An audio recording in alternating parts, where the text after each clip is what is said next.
আরে যুদ্ধাপরাধী কারা হয়? যারা যুদ্ধ করে। যুদ্ধাপরাধী মানে কি?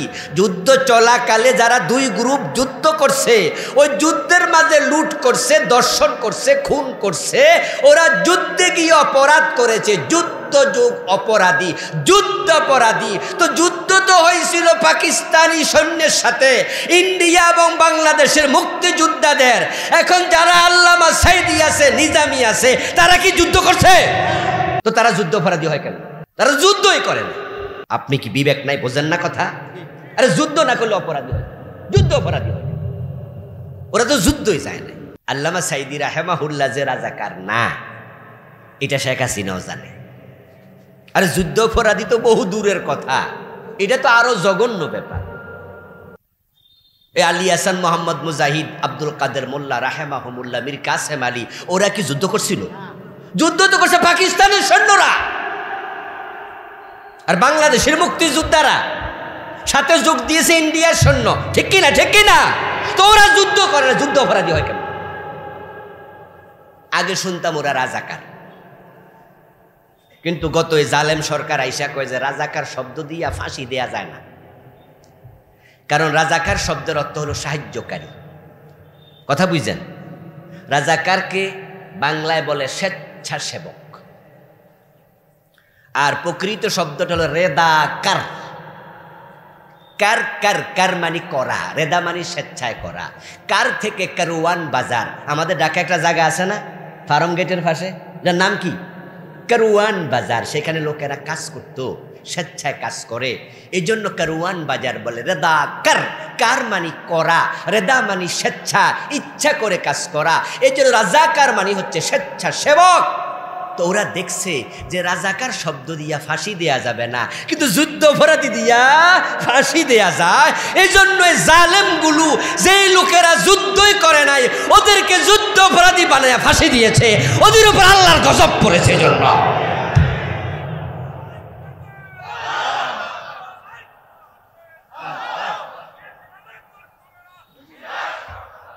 আল্লাহর গজব তো আর এমনি এমনি আসে নাই, কতজনের চোখের পানি জমা হয়েছে।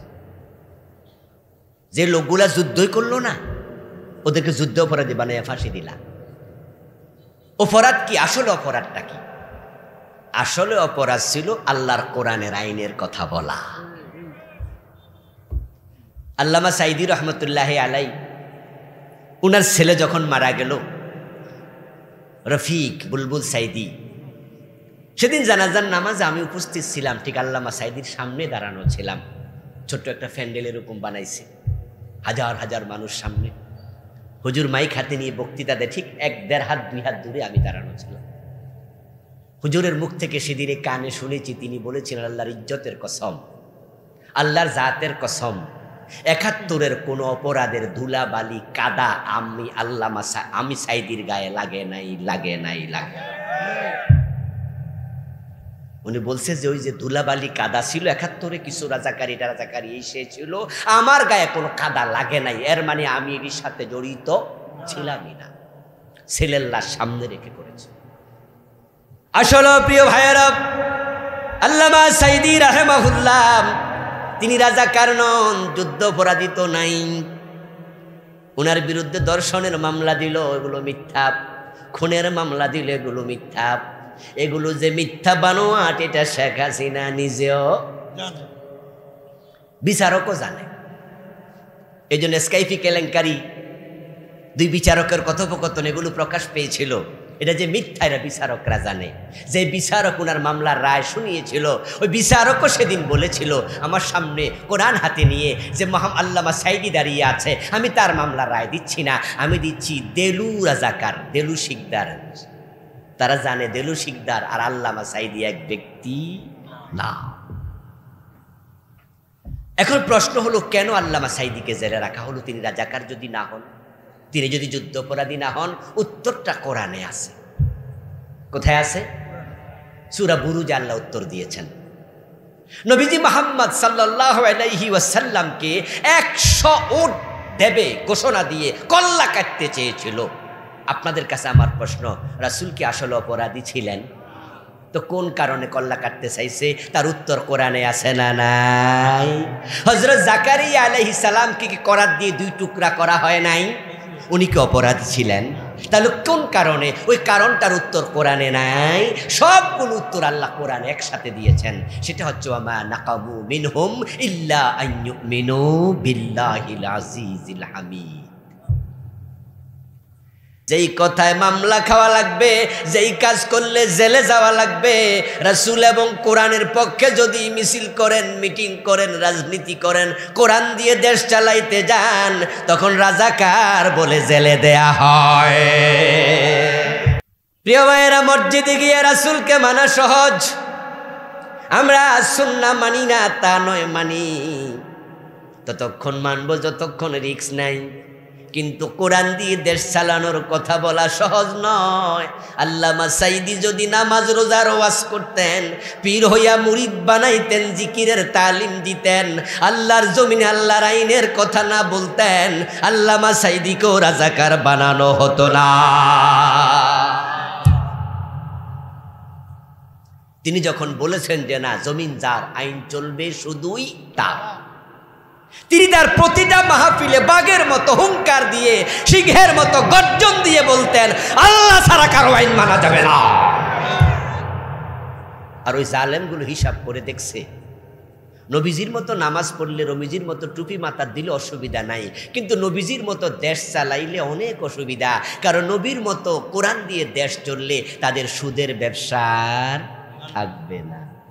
অথচ Janata bank, Sonali bank, Agrani bank, AB bank, BRAC bank, Jamuna bank, এই ব্যাংক, ওই ব্যাংক, বাংলাদেশে যে 100-র কাছাকাছি ব্যাংক আছে, এই সুদী ব্যাংকের মালিক জামাত ইসলামের কয়জন নেতা? এই সুদী ব্যাংক যে কয়টা আছে, সবটির মালিক বিএনপি, সবটির মালিক আওয়ামী লীগ, সবটির মালিক জাতীয় পার্টি, সবটির মালিক ধর্ম নিরপেক্ষ যারা আলেম ওলামারা সুদী ব্যাংক প্রতিষ্ঠা করে না।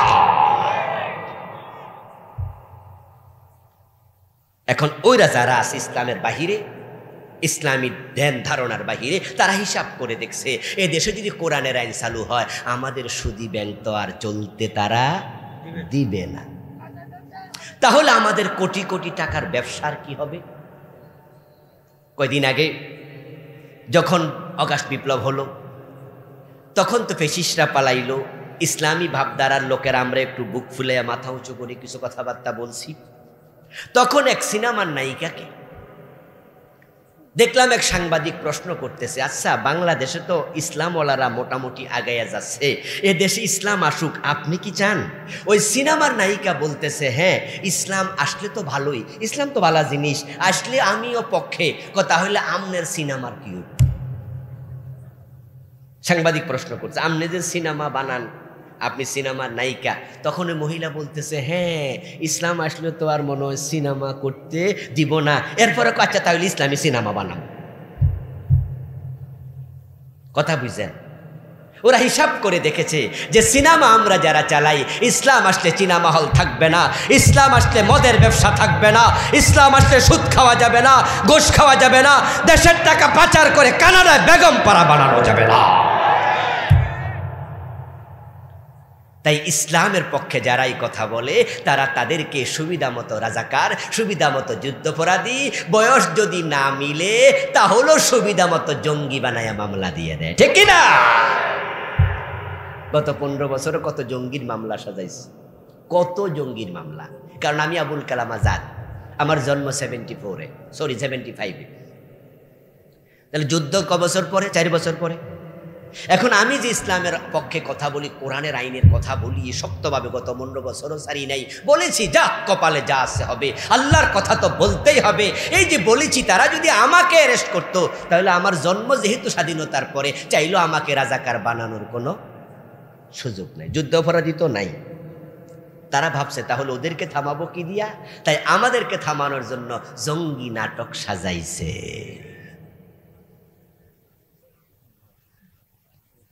তাই বাংলাদেশের বিভিন্ন জায়গায় দেখছেন যে শুধু বোমা ফোড়ে, ঘটনা কিরে, সব জায়গায় জঙ্গি, অমুক জায়গায় জঙ্গি, তমুক জায়গায় জঙ্গি। কই গত 8-9 মাসে এক জায়গায় তো জঙ্গি পাওয়া গেল না, সবটা তাদের সাজানো নাটকের অংশ ছিল।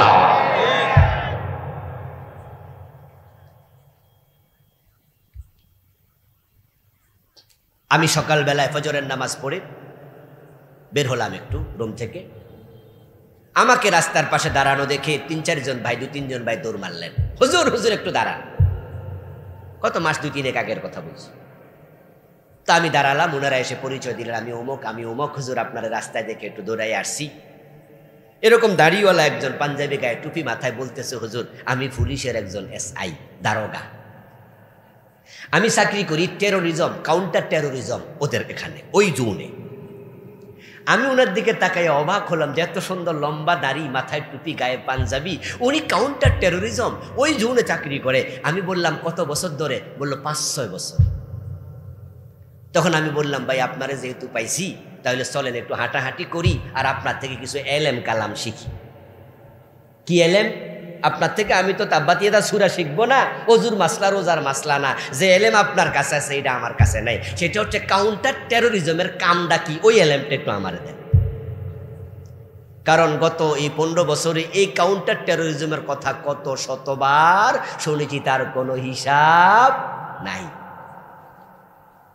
আল্লাহর বান্দা জবাব দেয়, হুজুর কাউন্টার টেরোরিজমের কাজ ছিল ভালো মানুষকে জঙ্গি বানানো।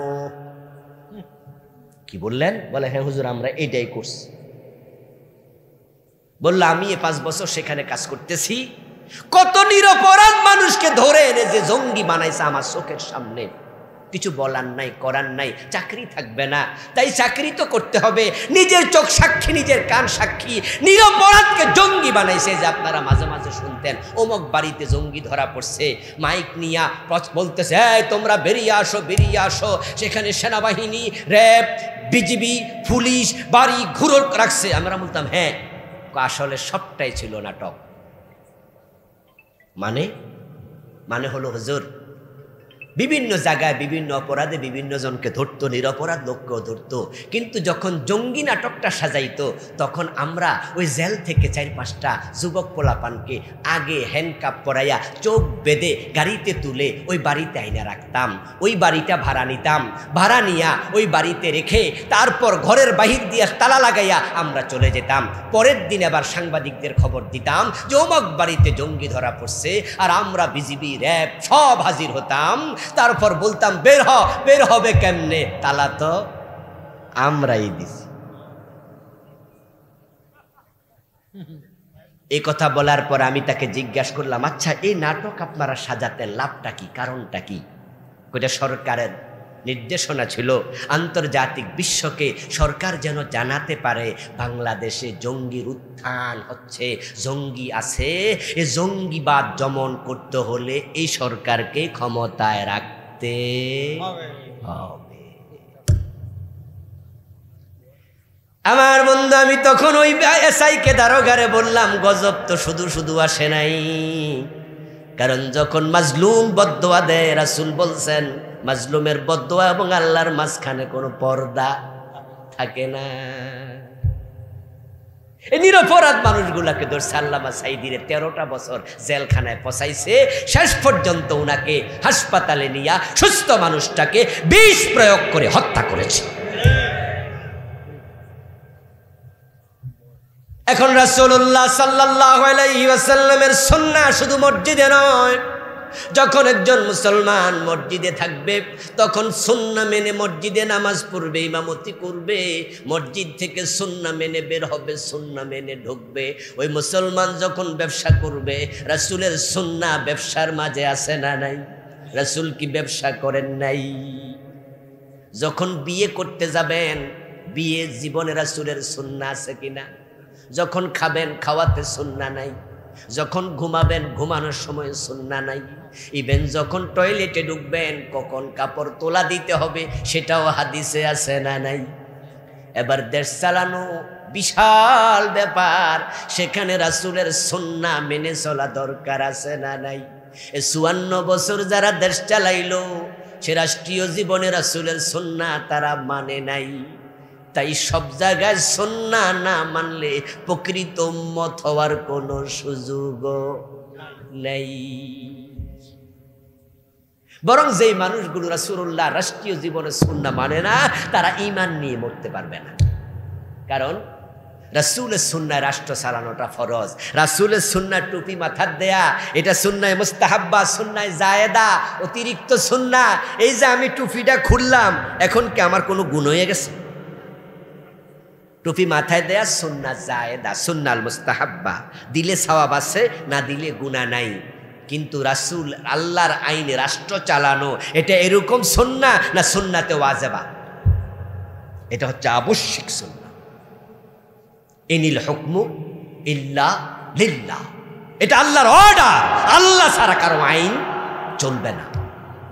আল্লাহর অর্ডার, আলা লাহুল খালকু ওয়াল আমর, সাবধান, সৃষ্টি যার, আইন চলবে শুধুই তার, আল্লাহ ছাড়া কারো আইন চলবে না। এজন্যই তো আলহামদুলিল্লাহ আমরা একদল মানুষ 54 বছর কেন, সে 41 সন থেকে মাওলানা মওদুদী রহমতুল্লাহ আলাই যখন জামাত ইসলামী গঠন করলেন, তখন থেকে আজকের এই মুহূর্ত পর্যন্ত আমরা একটা দাওয়াত পুরা জাতিকে দিচ্ছি। সে দাওয়াতটা হলো মসজিদ চলবে সে আল্লাহর আইনে, দেশ চলবে সে আল্লাহর আইনে। নবীজি মুহাম্মদ সাল্লাল্লাহু আলাইহি সাল্লামের জীবনের দিকে তাকান, উনি মসজিদেরও ইমাম ছিলেন, নেতা ছিলেন, আবার রাষ্ট্রেরও ইমাম, রাষ্ট্রেরও নেতা ছিলেন। রাসূলুল্লাহর জীবন আমাদের জন্য আদর্শ, উনাকে অনুসরণ করা ফরজ। এখন রাসূলের জীবন তো বিশাল মহাসাগর, এই বিশাল মহাসাগর নিয়ে একদিনে 2 ঘন্টা 1 ঘন্টা কথার কতটুকু বলা যায়। তাই আমি আজকে অন্যদিকে যাব না, নবীজির জীবনের লক্ষ্য কি সে নিয়ে কিছু কথা বলে আলোচনা শেষ করব। রাসূলের জীবনের লক্ষ্যের সাথে উম্মত তার জীবনের লক্ষ্য মিলাতেই হবে। রাসূল হচ্ছেন আমাদের ট্রেন গাড়ির ইঞ্জিনের মতো, আর আমরা উম্মত যারা, আমরা হচ্ছে ট্রেন গাড়ির পিছনে কি থাকে? বগি থাকে, ডাব্বা থাকে, আমরা হচ্ছি বগি। আচ্ছা এবার বলুন তো, ইঞ্জিনের সাথে বগির অ্যাটাচ যদি না থাকে তাহলে কি ইঞ্জিন বগিরে টানে? আপনাদের এলাকায় রেল লাইন আছে? নাই না, সাতক্ষীরায় নাই না? কেন রেল লাইন দেয় নাই কেন? দরকার। যশোর খুলনা আছে, আপনারা দাবি তুলবেন, কারণ রেল লাইন চালু হলে তখন যাতায়াত সহজ হয় এবং আপনাদের সাতক্ষীরার আম সারা বাংলাদেশে যায়। যদি সাতক্ষীরা থেকে রেলের ভিতরে যে রেলগুলো মালবাহী রেল আছে ওগুলোতে আম যদি সাপ্লাই দেয় কম খরচ হবে, ঠিক না? এজন্য সাতক্ষীরার সাথে রেল যাতায়াত হওয়া উচিত। সামনে যে রেল মন্ত্রী হবে, আমি অগ্রিম দাবি জানাইয়া গেলাম সাতক্ষীরাবাসীর পক্ষ থেকে, সাতক্ষীরার সাথে দেশের রেল যোগাযোগ সংযোগ দিতে এটা দেয়া উচিত। প্রিয় ভাইরা আসুন, রেল যদি নাও থাকে কিন্তু রেলগাড়ি দেখছেন তো ইঞ্জিন কি পিছনে না সামনে? সামনে। যেই বগিটা রেলগাড়ির ইঞ্জিনের সাথে অ্যাটাচ হয়ে গেল, এবার ইঞ্জিন যায় যেখানে, সে টেনে টেনে তার বগিটা নিয়ে যাবে সেখানে। কিন্তু যেই ইঞ্জিনটা অ্যাটাচ হবে না, যে বগিটা ইঞ্জিনের সাথে অ্যাটাচ হবে না, ওই বগিটা কিন্তু পড়ে থাকবে, ইঞ্জিন তাকে টানবে না। এখন রাসূল যদি ইঞ্জিন হয় তাহলে ওনার সাথে আমাদের জীবনের লক্ষ্য অ্যাটাচ করা দরকার আছে না নাই? লক্ষ্য মানে পরিকল্পনা, প্ল্যান, প্রোগ্রাম। বলুন তো কাজ আগে না পরিকল্পনা আগে? এই মাইকওয়ালা, কি হলো তোমার মাইক? কাজ আগে না পরিকল্পনা আগে? কথা বলে না, বুঝে না লোকেরা। বলুন না, কাজ আগে না পরিকল্পনা আগে? এই যে 4 তলা 5 তলা বিল্ডিং দেখেন, ওরা কি হুট করে কাজ শুরু করছে না আগে প্ল্যান করছে? ইয়েস, আগে প্ল্যান। যেই কাজ যত গুরুত্বপূর্ণ তার প্ল্যানে সময় দেয়া লাগে ততই বেশি গুরুত্বের সাথে, নচেত কাজ সাকসেস হয় না। এই জন্য প্ল্যান আগে হবে। নবীজি মুহাম্মদ দুনিয়ায় কেন আসছে এটাই জানলেন না, তাহলে আপনি উম্মত হবেন কেন? এই জন্য প্ল্যানটা আগে জানুন, আল্লাহ কোন প্ল্যানে পাঠিয়েছে। বাংলাদেশে 92% মুসলমান, এই দেশে ইসলাম নাই, না থাকার পিছনে কারণ অধিকাংশ মুসলমান রাসূলের জীবনের লক্ষ্য জানেই না, মানা তো দূরের কথা। রাসূল কেন আসছে? ইসলাম প্রচার করতে আসছে। রাসূল কেন আসছে? রাসূলের কাম ছিল নামাজ রোজা হজ যাকাত শিখাবে, জিকির আজকার শিখাবে, তাসবিহ তালিম শিখাবে, এ হালাল হারাম শিখাবে। এগুলো শিখানোর জন্য রাসূল এসেছেন। এগুলো আমাদের বোধ, আমরা মনে করি। কিন্তু কোরআন মাজিদে 3টি সূরা 3টি আয়াতে আল্লাহ মাত্র একটা লক্ষ্য বলেছে, লিউযহিরাহু আলাদ্দীনি কুল্লিহি। আমি নবী পাঠিয়েছি আমার জমিনে ইসলামের বিজয় করার জন্য। 3 সূরা 3 আয়াতে এক কথা 3 বার বলেছেন। আমি আল্লাহ আমার রাসূল পাঠিয়েছি, আমার রাসূলের জীবনের লক্ষ্য হচ্ছে জমিনে ইসলামের বিজয় করা। ইসলামের বিজয় যদি হয় তাহলে নামাজের জন্য আলাদা ওয়াজ করার কোনো প্রয়োজন আর হবে না। আগামী সংসদ নির্বাচনে আপনারা সবাই মিলে, আমরা সবাই মিলে যদি 151 জন এমপি ইসলামের পক্ষে আমরা সংসদে পাঠাতে পারি, সেখানে তারা বসে একটা আইন পাশ করে, ইযা নুদিয়া লিস-সালাতি মিন ইয়াউমিল জুমুআতি ফাসআউ ইলা যিকরিল্লাহি ওয়া যারুল বাই'i। ওয়াজারুল বাই'a আমার রাসূলকে আল্লাহ তাআলা শিখিয়েছেন, আপনি বলে দেন আযান হবে তখন দোকানপাট বন্ধ করে দাও। নবীজি বলছেন, আমার মাঝে মাঝে মনে চায় যে আযানের পর আমি কোনো একজনকে আমার মসজিদে নববীতে ইমামের জায়গায় দাঁড় করিয়ে একদল যুবককে সাথে নিয়ে আমি মহল্লায় চলে যাই, যারা নামাজে আসে নাই তাদের ঘর বাড়িতে আগুন জ্বালায়। ইসলাম যদি ক্ষমতায় আসে, ইসলামের যদি বিজয় হয়, তাহলে আজানের পরে দোকান বন্ধের আইন হবে। যারা ক্রেতা তারা মসজিদে যেতে বাধ্য হবে। সরকার আইন করে দেবে যে দোকানদার দোকান খোলা রাখবে, তার দোকানে তালা লাগিয়ে দেয়া হবে। 2 দিন পর পর 3 দিন পর পর একই অপরাধ করলে তার দোকান সিলগালা করা হবে। তার যেই দোকানের যে সরকারি স্বীকৃতি আছে, লাইসেন্সকে বাতিল করে দেয়া হবে। এবং যে লোক নামাজ পড়বে না, দোকানদারি করবে, তাকে 7 দিনের জেল দেয়া হবে। সকল ক্রেতা, সকল বিক্রেতা, সকল মানুষ যদি আজানের পরপর মসজিদমুখী হয়ে যায়, বাজারের মসজিদগুলাতে লোকের জায়গা হবে না। 2 বার 3 বার 5 বারও জামাত হওয়া লাগবে। তাবলীগ জামাত নামাজের ওয়াজ অনেক করেছে, আমরা বক্তারা বলেছি, কিন্তু ফজরের নামাজে সালাম ফিরাইলে দেখি মসজিদ খালি। কোনো মসজিদে 2 কাতার, কোনো জায়গায় 3 কাতার, কোনো জায়গায় 1 কাতার। এমন মসজিদও আছে যেখানে অর্ধ কাতারও হয় না। এমন মসজিদও আছে ইমাম আর মুয়াজ্জিন ছাড়া মুসল্লি নাই। বাইতুল মোকাররম জাতীয় মসজিদ, ওখানে গেলে দেখবেন জোহরের আসরের টাইমে, মাগরিব এশার টাইমে দোতলায় নামাজ চলে, নিচতলায় বেচা কেনা চলছে, বিশাল মার্কেট। এবং দোতলাতে এক পাশে মসজিদ আর এক পাশে স্বর্ণের দোকান। দেখবেন যে আজানের পরে নামাজ চলতেছে, স্বর্ণের দোকানগুলো খোলা, মসজিদ মার্কেটে পর্যন্ত আজানের পর দোকান বন্ধ হয় না। আর ইসলাম যদি কায়েম হয়ে যায়, সারা বাংলাদেশের সব জায়গায় আজানের সাথে সাথে অফিস আদালত বন্ধ হবে, নামাজ পড়া শুরু হয়ে যাবে। আপনারা কি চান বাংলাদেশের মানুষ নামাজি হোক? তাহলে কোরআন বিজয়ের জন্য আপনি কেন কাজ করছেন না? এই তাবলীগের ভাই, আপনি তো আন্তরিকভাবে চান মানুষ যেন নামাজি হয়। আসরের নামাজের পর মসজিদ থেকে আপনি গাছতে বের হন, সামনে রাস্তায় যারে পান তারেই তো আপনি ধরেন, নামাজ পড়ো নামাজ পড়ো দাওয়াত দেন। এই দাওয়াত তো চললো কত বছর, কিন্তু মানুষ তো নামাজে আসে না। বাজারের মসজিদে দেখবেন ভিতরে জামাত চলে, মসজিদের পাশে চা দোকানে বয়া বয়া কেউ বিড়ি টানে। মসজিদের পাশের চা দোকানে নামাজ চলাকালে টেলিভিশনে নাটক চলতেছে, একদল লোক তখন বসে বসে সিনেমা নাটক দেখে। এমন চা দোকান আছে না নাই? ইসলাম যদি আসে সব দোকান বন্ধ হতে বাধ্য করা। এদেশের আলেম ওলামারা বেপর্দা বেহায়া পড়ার বিরুদ্ধে কত ওয়াজ করলো, কত নসিহত করলো। মেয়েরা পর্দা করো, পর্দা করো, পর্দা করো। ঢাকা শহরে গেলে অবাক হবেন, বারিদারা, বসুন্ধরা, গুলশান, বনানী, ধানমন্ডি, ভিআইপি জোন যেখানে আছে, ওখানে রাস্তার মাঝে এমন শত শত মেয়ে হাঁটে যাদের গায়ে ওড়নাটাও নাই। বাবার সাথে মেয়ে হাঁটতেছে, টি শার্ট পরে, গেঞ্জি কাট দিয়ে, যুবতী মেয়ে ড্যাং ড্যাং করে হাঁটতেছে। এটা মুসলমানের দেশ, বোঝাই যায় না। আমরা ওয়াজ করেছি, পর্দা করো, পীর সাহেবরা ওয়াজ করেছে, আলেম ওলামারা বলেছে। আগে ছিল 3 পিস, পরে আইসে 2 পিস, কয়দিন পরে হয়তো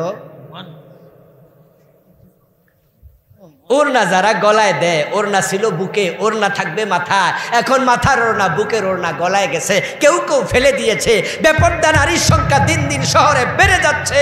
পর্দা বাড়েনি। ইসলাম যদি বিজয় হয়ে যায়, এমন আইন চালু হয়ে যাবে, উল্টা পাল্টা পোশাক পরার সুযোগ আর কেউ পাবে না।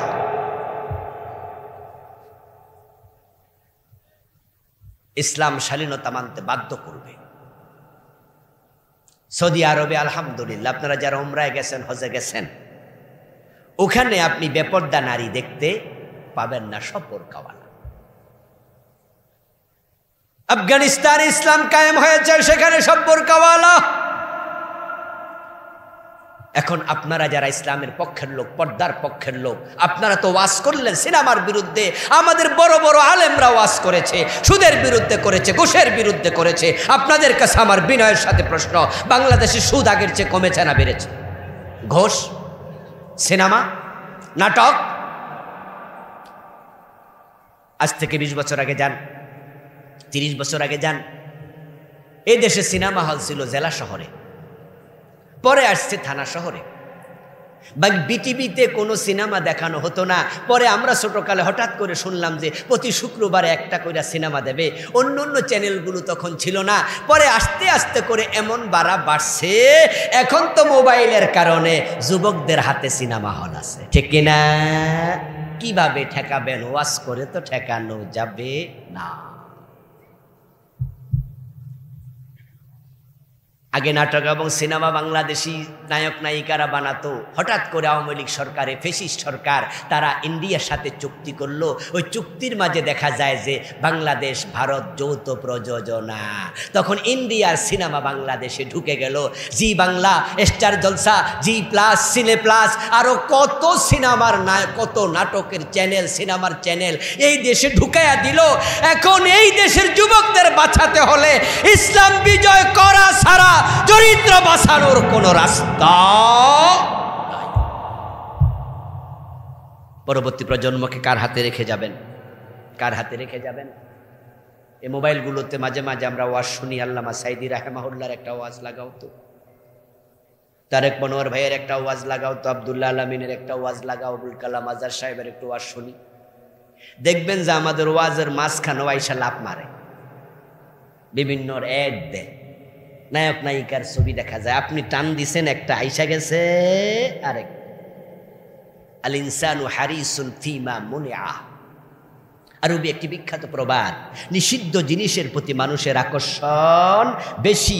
আপনি চাইছিলেন ওয়াজ শুনতে, কিন্তু দেখলেন যে আপনার এই মোবাইলের স্ক্রিনের এক পাশে দেখা যায় যে একটা বাজে ছবি। তখন আপনার মন বলতেছে গুতাটা হিয়ানে আগে মারো।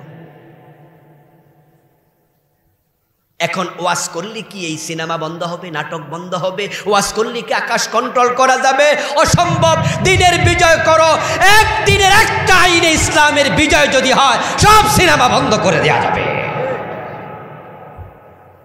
151 জন এমপি সংসদ ভবনে একবার হ্যাঁ বললে আইন হয়ে যায়, একবার না বললে আইন হয়ে যায়। আমার প্রিয় ভাইয়েরা, সুদের বিরুদ্ধে ওয়াজ আমরা অনেক করেছি, দিন বিজয় হয় নাই।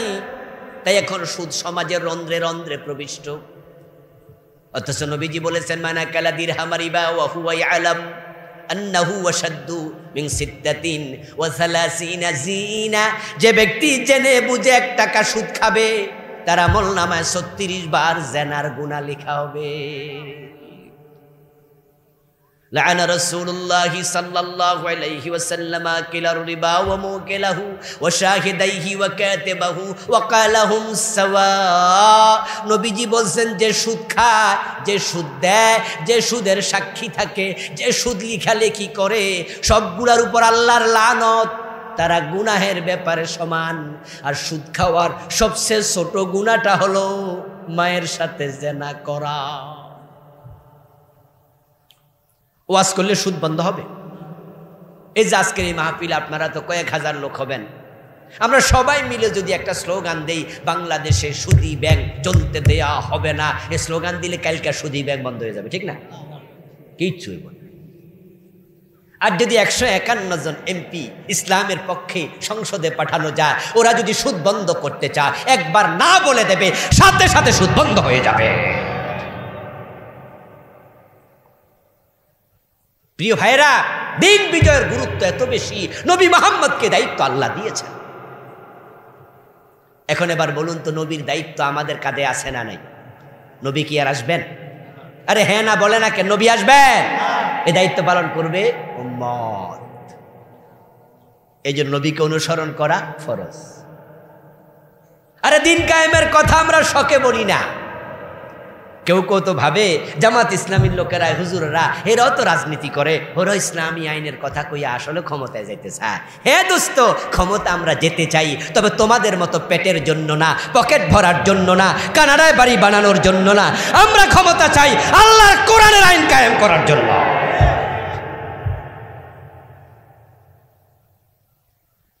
নবীজি সাল্লাল্লাহু আলাইহি ওয়াসাল্লাম 13 বছর মক্কায় ছিলেন।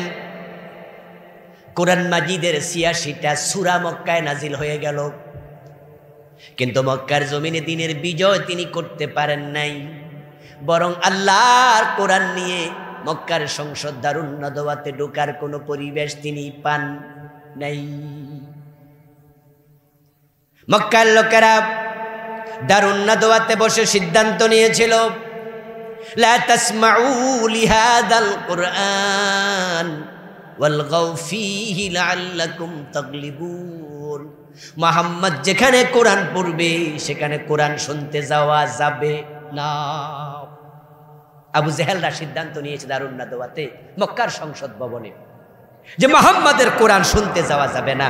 ওয়ালগাউ ফীহি, বরং সে যেখানে কোরআন পড়ে সেখানে গন্ডগোল লাগাও, নাউজুবিল্লাহ পড়েন। এজন্য মক্কায় কোরআনের বিজয় হয় নাই।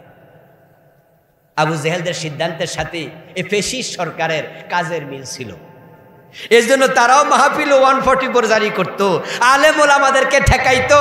শুধুমাত্র নামের পার্থক্য, ওরা ছিল আবু জেহেল আর ওরা ছিল আব্দুল্লাহ, যারা কোরআনের নাম দিয়া নিজের নাম রেখে, নবীর নামে নাম রাখে, মুসলমানের নামে নাম রাখে, আবার কোরআনের আইনের বিরোধিতা করে। তারা আব্দুল্লাহ ইবনে উবাইয়ের মতো মুনাফেক মুনাফেক মুনাফেক। নবীজি মক্কায় 13 বছর থেকে হিজরত করে মদিনায় যাচ্ছেন। হিজরতের পথে তিনি মনে মনে ভাবেন, দিন বিজয়ের দায়িত্ব আল্লাহ আমারে দিল, ওয়ারাব্বাকা ফাকাব্বির, তোমার রবের মহানত্ব ঘোষণা করো। তো আল্লাহকে মহানত্ব, আল্লাহর মহানত্ব কেমনে প্রতিষ্ঠিত করব? আমি তো মক্কার সংসদে কোরআন নিয়ে ঢুকতে পারলাম না, এখন মদিনায় যাচ্ছি। আচ্ছা, মদিনায় যাওয়ার পরে মদিনার সংসদে দেখি আরেক আবু জেহেল লাঠি নিয়ে বসে আছে, তাহলে কোরআন নিয়ে ঢুকতে দেবে তো? তো যাইয়া লাভটাকে হিজরত করে কি লাভ? আমার রাসূল মনে মনে ভাবছেন। আপনাদের কাছে আমার প্রশ্ন, মানুষের মনের খবর সবচেয়ে বেশি জানেন কে? আরশের মালিক তাকায় দেখে আমার নবীর মনের ভিতরে চিন্তা যে হিজরত করে যদি মদিনায় যাই, সেখানে আবার দিন কায়েমের, ইসলাম বিজয়ের পরিবেশ না পাই, তাহলে হিজরত করে লাভটা কি? তখন আল্লাহ তাআলা জিবরিল আমিনকে পাঠালেন, ও নবী আপনি দোয়া করুন, ওয়াকুর রব্বি আদখিলনি মুদখালা সিদকিন ওয়া আখরিজনি মুখরাজা সিদকিন ওয়াজআলনি মিন লাদুনকা সুলতানান নাসীরা। হে নবী আপনি আমার কাছে দোয়া করেন, আল্লাহ তুমি আমাকে রাষ্ট্র ক্ষমতা দিয়ে সাহায্য করো। সুবহানাল্লাহ। ওয়াজআলনি, ও আমার রব তুমি আমাকে দাও, মিন লাদুনকা তোমার পক্ষ থেকে, সুলতানান নাসীরা এমন রাষ্ট্র ক্ষমতা যা দিন বিজয়ের জন্য সাহায্যকারী হবে। রাসূলকে আল্লাহ তাআলা শিখালেন আপনি রাষ্ট্র ক্ষমতা চান। এর মানে কি দাঁড়ালো? রাষ্ট্র ক্ষমতা না গেলে দিন বিজয় করা যায় না। আসলে তো চোর ধরে হাত কাটা, এটা কি ব্যক্তির কাজ না রাষ্ট্রের কাজ? বলেন না, বলেন না, কথা বলেন না ভাইয়েরা, এটা কি ব্যক্তির কাজ না রাষ্ট্রের কাজ? ডাকাত ধরে শুলে দেয়া, জেনা করলে পাথর মারা, 100 বেত্রাঘাত করা, মদ পান করলে 80 বেত লাগানো, এগুলা ব্যক্তির কাজ না রাষ্ট্রের কাজ? রাসূল কি মদ খাইলে 80 বেত লাগান নাই? ওমর তো নিজের ছেলেকেও ছাড় দেন নাই। কবি নজরুল চমৎকারভাবে বলেছিলেন, মদ্যপানের অপরাধে প্রিয় পুত্রকে নিজ করে মেরেছ দোররা, মরেছে পুত্র তোমারই চোখের পরে।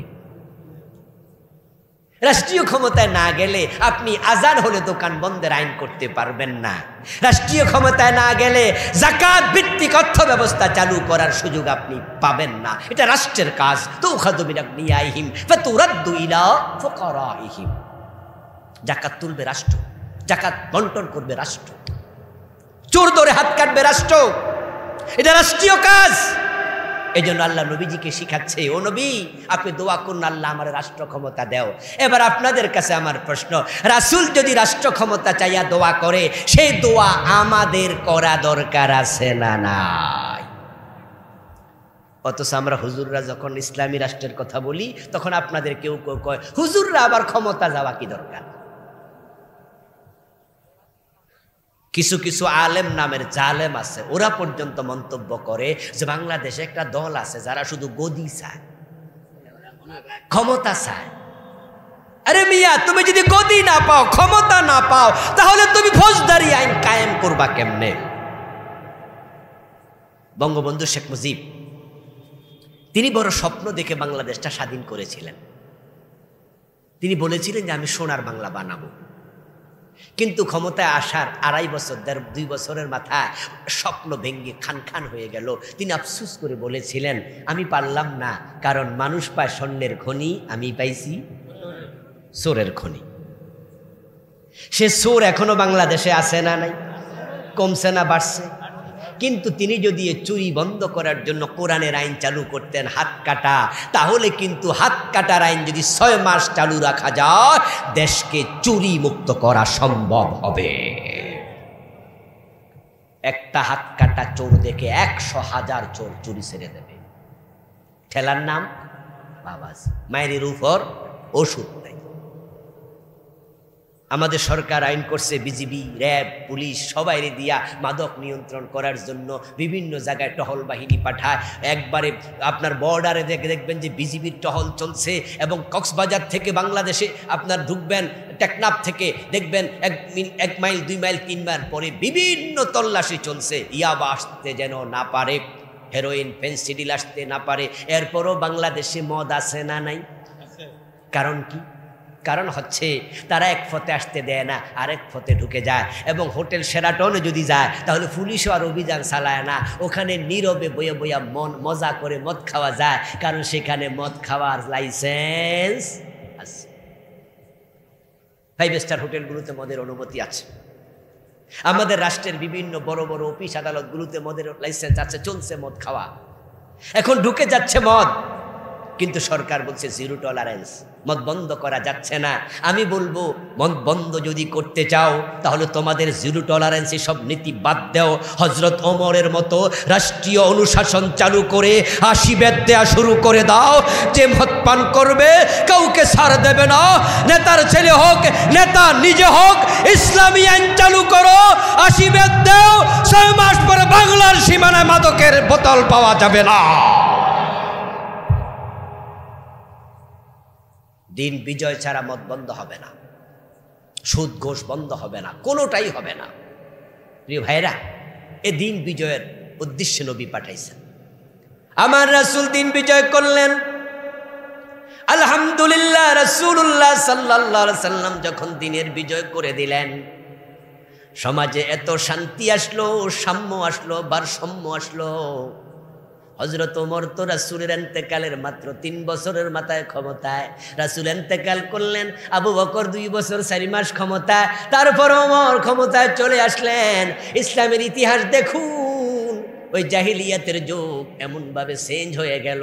অর্ধ দুনিয়ার সম্রাট ওমর গাছতলায় একা একা ঘুমিয়ে থাকে, বডিগার্ডের প্রয়োজন আর নেই।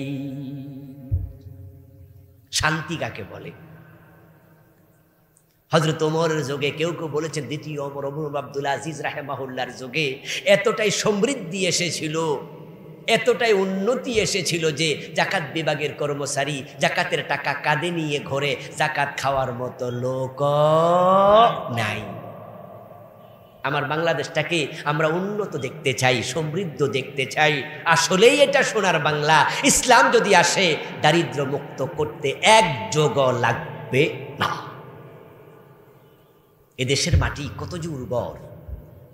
পৃথিবীর অনেকগুলো রাষ্ট্র আল্লাহ আমাকে সফর করার সুযোগ দিয়েছেন। এই অগাস্টে আমি আমেরিকায় ছিলাম 12-14 দিন। যেদিন দেশে বিপ্লব, সেদিন আমি আকাশে ছিলাম। 10টা অঙ্গরাজ্যে আমি এই অগাস্টে আমি ভ্রমণ করেছি, ওয়াজ নসিহত করার জন্য গিয়েছিলাম। সেখানে আমি একবার গেলাম আরও কয়েক বছর আগে, শীতকালে নভেম্বর মাসে ছিলাম সেখানে 10-12 দিন। শীতে আমার নাকের ভিতরে রক্ত জমে গেছে, শ্লেষার ভিতরে। আমি ওই দেশের লোকদেরকে জিজ্ঞাসা করলাম, বাঙালি কয়েকজনকে, ভাই এত শীতে থাকেন কেমনে? ওরা বলছে, হুজুর শীত কারে কয়, এটা ডিসেম্বরের শেষ, এটের ভাই, নভেম্বর তো শীত আসেই নাই। আমি বললাম, না আসলে অবস্থা, তাহলে ওই পর্যন্ত আমি এদেশে থাকবো না। বলল 6 মাস, 4 মাস, 5 মাস এমন এলাকা আছে বরফের নিচে ঢাকা থাকে। এই নিউ ইয়র্ক শহর বলছে, আমরা এমন অবস্থায় পেয়েছি যেখানে ঘর থেকে বের হওয়া যায় না। রাষ্ট্রীয় লোকেরা এসে বরফ সরাইছে, গাড়ি পর্যন্ত বরফের নিচে চলে গেছে। আমি বললাম, তখন ফল ফসলের কি খবর? বলল, কোনো ফসল হয় না, বরং গাছের পাতাগুলা পর্যন্ত ঝরে যায় বরফের কারণে, তুষারের কারণে। গাছের পাতার দিকে তাকাইলে মনে হয় এক একটা বরফের গাছ। 3 মাস, 4 মাস, 6 মাস ফসল নাই, অথচ আমেরিকা পৃথিবীর উন্নত দেশ। আর আমার বাংলাদেশ 12 মাস ফসল হয়, অথচ আমরা গরিব। কারণ শুধু চোর, শুধু চোর। আমার দেশ এমন মাটি, সুবহানাল্লাহ। সৌদি আরব যারা গেছেন, দুবাই গেছেন, কাতার গেছেন, এই রাষ্ট্রগুলো আমিও গিয়েছি।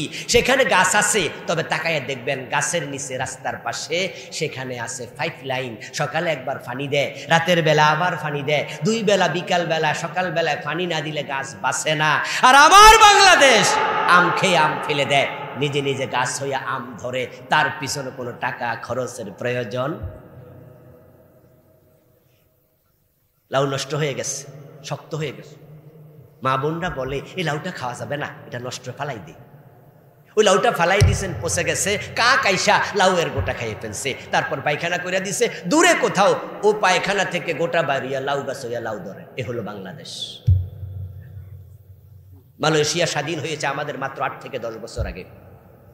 7-8 বছর আগে আমি মালয়েশিয়াও গিয়েছিলাম। সেখানে আমি দেখেছি তারাও ও দেশে খনিজ পদার্থ নাই, কিন্তু কুয়ালালামপুরে এত বেশি 50 তলা বিল্ডিং দেখেছি, গনে শেষ করা যাবে না।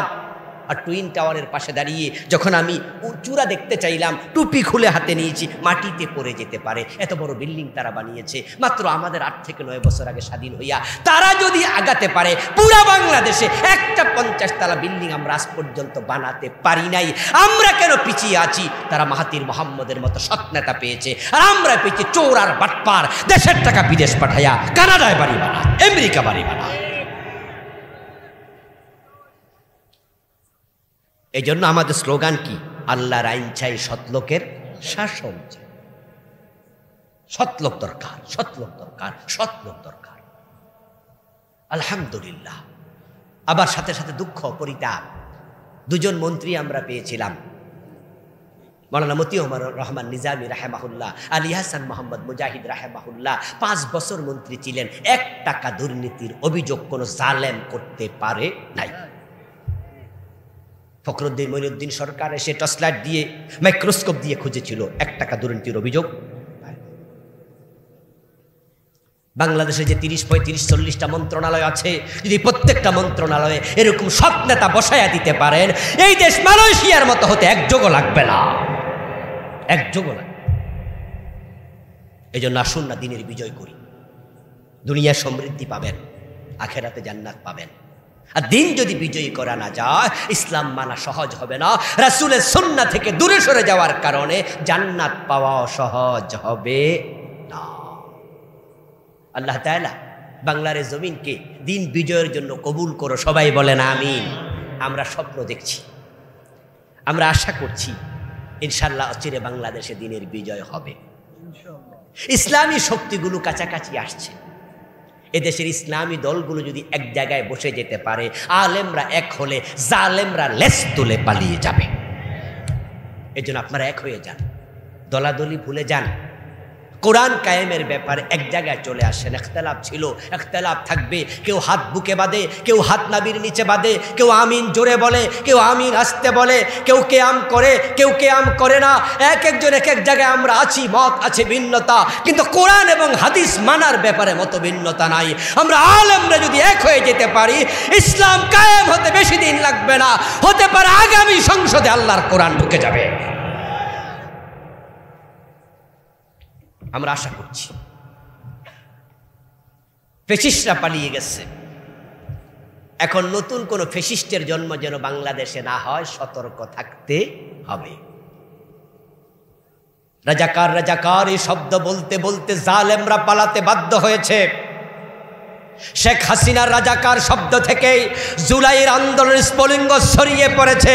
ওই বাচ্চারা দাবি করেছিল তাদের সংস্কার চায়, তারা কোঠা সংস্কার চায়, কিন্তু তিনি বলেছিলেন রাজাকারের নাতিপুতিকে চাকরি দেব।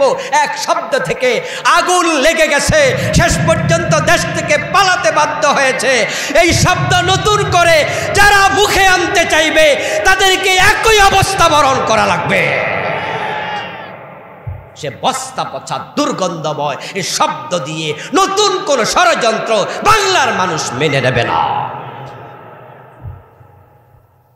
৭১ যুদ্ধাপরাধী রাজাকার, এই পচা শব্দগুলো বারবার আমরা শুনতে চাই না। আমরা নতুন প্রজন্ম, আমরা ৭১-এর পরের প্রজন্ম।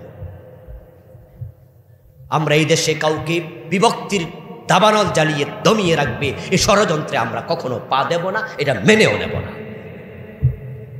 সামনে কোনো ফেসিস্টের জন্ম হবে না ইনশাআল্লাহ। এদেশের মানুষ আন্দোলন করতে শিখেছে, এখন কোরআনের পক্ষে আন্দোলন দরকার। ইউনূস সরকার বিভিন্ন সেক্টরে সংস্কার শুরু করেছে, এই সংস্কার অব্যাহত থাকুক। তবে সংস্কারের নামে ইসলাম বিরোধী কোনো কথা, ইসলাম বিরোধী কোনো আইন এদেশে মেনে নেওয়া হবে না। তারা নারী অধিকার কমিশন সংস্কার রিপোর্ট দিয়েছে, তাদের রিপোর্ট ইসলামের বিরুদ্ধে জঘন্য কথা এসেছে। আমরা ইতিমধ্যে আমরা প্রতিবাদ জানিয়েছি, ইসলামের ব্যাপারে আঙ্গুল তুলবে, ওই আঙ্গুলকে ভেঙ্গে ফেলা হবে। প্রিয় ভাইয়েরা, আসুন না আমরা কোরআনের পক্ষে মাথা তুলে দাঁড়িয়ে যাই। কথা উঠেছে সংবিধান সংস্কার করো, সরকার কমিশন গঠন করেছে, কেউ বলেছে নতুন করে লিখো। সরকারের মাঝ থেকে কেউ কেউ বলেছে না, এই সংবিধান ব্যর্থ হয়েছে, সুতরাং এটাকে ঠিক জায়গায় না রেখে এটাকে কেটে সেটে সংস্কার করো। আমরা প্রতিবাদ আমরা বলছি যে শোনো, 18 বার সংবিধান পরিবর্তন হয়েছে, কোনো লাভ হয়নি, নতুন করে আবার লিখবা, কি লাভ হবে? বরং এটা বাদ দিয়া আল্লাহর কোরআনের আলোকে সংবিধান বানায়া দাও, কোরআনকে ফলো করে দেশ চালাও, তাহলে সমৃদ্ধি আসবে, আখেরাতে মুক্তি মিলবে। আল্লাহ তাআলা আমাদের সকলকে তারই জমিনে তার দিন বিজয় করার জন্য ঐক্যবদ্ধভাবে কাজ করার তৌফিক দান করুন। সবাই বলেন আমিন। হাদা মা ইনদি ওয়াল ইলমু ইনদাল্লাহ আলাইহি তাওয়াক্কালতু ওয়া ইলাইহি উনীব।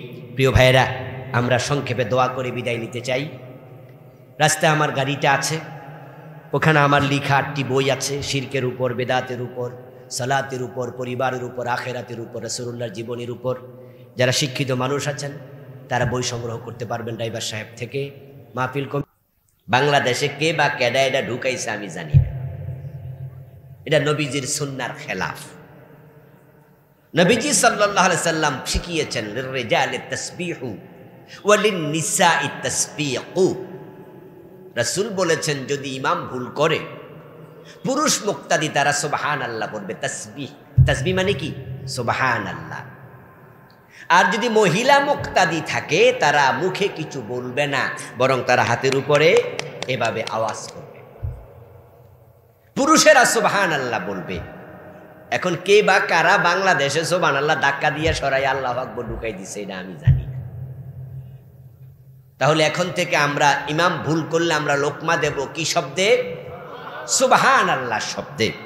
আচ্ছা, জজ সাহেব লোকমা দিল, ইমাম 2 রাকাত পরে আত্তাহিয়াতু পড়তে বসে নাই, ভুলে দাঁড়িয়ে যাচ্ছিল। জজ লোকমা দেয়, আমরাও লোকমা দেই। আলেম ওলামা ভাইয়েরা একটু জবাব দিয়েন। জোহরের নামাজে 2 রাকাত পরে আত্তাহিয়াতু পড়ার জন্য বসা ফরজ না ওয়াজিব? হ্যাঁ, আলেমরা ওয়াজিব বলতেছে, যদি আরো বড় আওয়াজ আমি চাইছিলাম, অনেকে আবার আওয়াজ জোরে কয় না, আস্তে আস্তে কয়।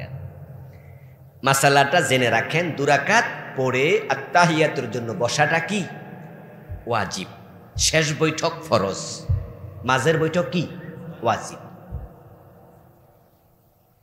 ওই জজ সাহেব মাসালা জানে, 2 রাকাত পরে বসতে হয়, এটা ওয়াজিব। ওয়াজিব তরক করলে সাউ সেজদা দিতে হয়, এটা তো জানেন নাকি? এখন ইমাম সাহেব হুজুর লোকমা খাইয়া তিনি বসে গেলেন, আর তাহিয়াতু পড়লেন, তারপরে যথারীতি নামাজ শেষ করলেন। এবার জজ সাহেব চলে গেল জোহরের নামাজ পড়ে, তারপরে নাস্তা পানি, দুপুর বেড়ার লাঞ্চ খাইয়া টাইয়া, তারপরে এবার চেয়ারে বসে তিনি চুরির মামলার রায় দেবেন। গত 6 মাস ধরে একটা মামলা চলছে, আজকে রায় শুনানি হবে। উনি যখন বললেন যে এই মামলা চুরি করে চমক 10 লাখ টাকা, এটা সাক্ষী প্রমাণে সাব্যস্ত হয়েছে, এই কথা বলার পরে এবার চোর যখন চুরি করে চোর ধরে হাত কাটার আইন দেয়া, এটা কি নফল না ফরজ? চোর ধরে হাত কাটার কথা আল্লাহর কোরআনে আছে কিনা? আমার রাসূল বলেছেন, আমার মেয়ে ফাতেমা যদি চুরি করে আমি ফাতেমার হাত কেটে দেব।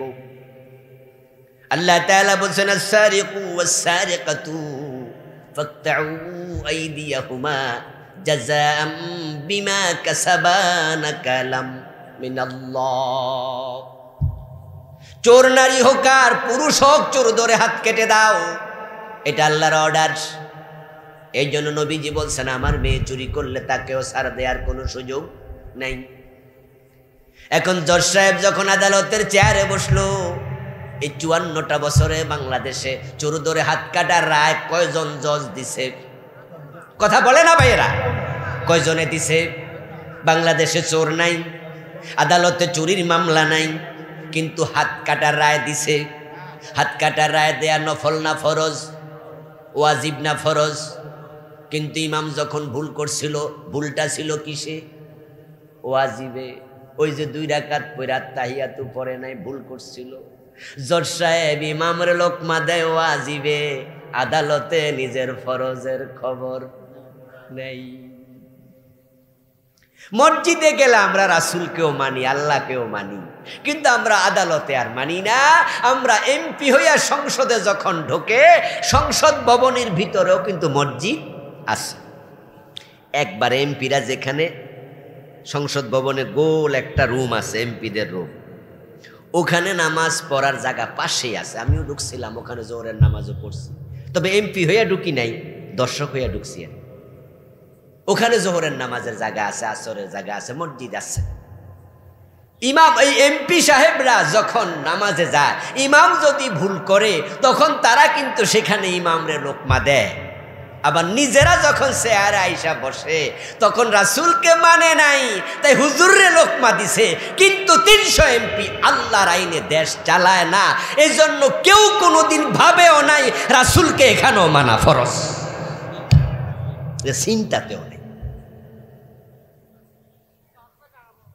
প্রিয় ভাইরা, জান্নাতে যেতে হলে রাসূলকে মানতে হবে, এটা একটি সূত্র, এটা আবশ্যিক সূত্র। এর বাহিরে জান্নাত নাই, পাবেন না, সোজা কথা। এখন আমরা সুবিধাবাদী মুসলমান, আমরা সুন্নাহ মানি ততক্ষণ, বিপদ আপদ নাই যতক্ষণ। ইসলাম মানি সেখানে, মজা আছে যেখানে।